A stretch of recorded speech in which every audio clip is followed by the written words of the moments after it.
ഈ അടുത്താണ് ആങ്കർ വീണ മുകുന്ദൻ അമ്മയായത്. പെൺകുഞ്ഞ് പിറന്നപ്പോഴുള്ള സന്തോഷകരമായ നിമിഷങ്ങൾ വീണ തൻ്റെ യൂട്യൂബ് ചാനലിൽ പങ്കുവച്ചു. ഇപ്പോഴത്തെ താൻ ഡെലിവറിക്ക് സെക്ഷൻ തിരഞ്ഞെടുത്തതിനെക്കുറിച്ച് സംസാരിക്കുകയാണ് വീണ മുകുന്ദൻ. സിസേറിയൻ എൻ്റെ പേഴ്സണൽ ചോയ്സ് ആയിരുന്നു. നോർമൽ ഡെലിവറി വേണ്ട, സെക്ഷനാണ് എടുക്കുന്നതെന്ന് ഞാൻ സ്വന്തമായി തീരുമാനിച്ചതാണ്. ഞാൻ ഗർഭിണിയായ അന്ന് തീരുമാനിച്ച കാര്യമാണ്. മാതൃത്വം അറിയണമെങ്കിൽ നോർമൽ ഡെലിവറി ആയിരിക്കണം എന്ന് ഞാൻ വിശ്വസിക്കുന്നില്ല. എനിക്ക് വേദന സഹിക്കാൻ പറ്റില്ല. ഒരു ഇഞ്ചക്ഷൻ പോലും പറ്റാത്ത ആളാണ്. ബ്ലഡ് ടെസ്റ്റ് എന്ന് പറഞ്ഞാൽ പോലും ബോധം പോകും. പെയിൻ എങ്ങനെ ഒഴിവാക്കണമെന്ന് ഞാൻ നോക്കിയത്.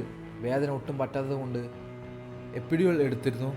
24 മണിക്കൂറായിരുന്നു എപ്പിഡ്യൂറൽ എടുക്കുക എന്നാണ് ഞാൻ വിചാരിച്ചത്. പക്ഷേ 60 മണിക്കൂർ നേരത്തേക്കാണ് ഒരു ബോട്ടിലാണ് തരുന്നത്. ആ ബോട്ടിൽ തീരുന്നത് 60 മണിക്കൂറിലാണ്. സെക്ഷൻ കഴിഞ്ഞ് ഒരു സ്ത്രീയെ റൂമിലേക്ക് കൊണ്ടുവരുമ്പോൾ അവർ വേദനയിൽ പുളയുന്ന അവസ്ഥയിലായിരിക്കും. കാരണം മരവിച്ച് പോകുന്ന സമയമാണ്. എന്നാൽ ഞാൻ ചിരിച്ച മുഖത്തോടെയാണ് റൂമിലേക്ക് വന്നത്. എന്നിങ്ങനെ ഒരു വേദനയും അറിഞ്ഞിരുന്നില്ല. സെക്ഷൻ കഴിഞ്ഞ് 2ാമത്തെ ദിവസം നമ്മളെ എഴുന്നേൽപ്പിച്ച് നടത്തും. ആ സമയത്ത് ഒരു തരത്തിലും വേദന സഹിക്കാൻ പറ്റില്ല. പക്ഷേ വിചാരിച്ചതുപോലെയുള്ള വേദനയോ ഒട്ടും പറ്റാത്ത അവസ്ഥയോ ഇല്ല.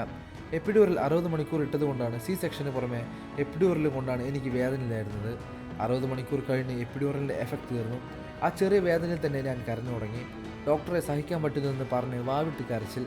അപ്പോൾ അതിന് മരുന്നുകളുണ്ട്. 2 ദിവസം ആ മരുന്ന് വെച്ച് പോയേക്കും. സെക്ഷൻ എനിക്ക് വളരെ സന്തോഷമുള്ള അനുഭവമായിരുന്നു. എല്ലാവർക്കും ഇങ്ങനെ ആയിരിക്കണമെന്നില്ലെന്നും സിസേറിയനെ പ്രോത്സാഹിപ്പിക്കണമെന്ന് ഉദ്ദേശിച്ച് പറയുന്നതല്ലെന്നും വീണ മുകുന്ദൻ വ്യക്തമാക്കി. കമൻറ്റ് ബോക്സിലും ഇതേ അഭിപ്രായങ്ങൾ വരുന്നുണ്ട്. കൂടുതൽ വാർത്തകളും വിശേഷങ്ങൾ അറിയാൻ ഈ വീഡിയോ ലൈക്ക് ചെയ്ത് ചാനൽ സബ്സ്ക്രൈബ് ചെയ്ത് സപ്പോർട്ട് ചെയ്യുക.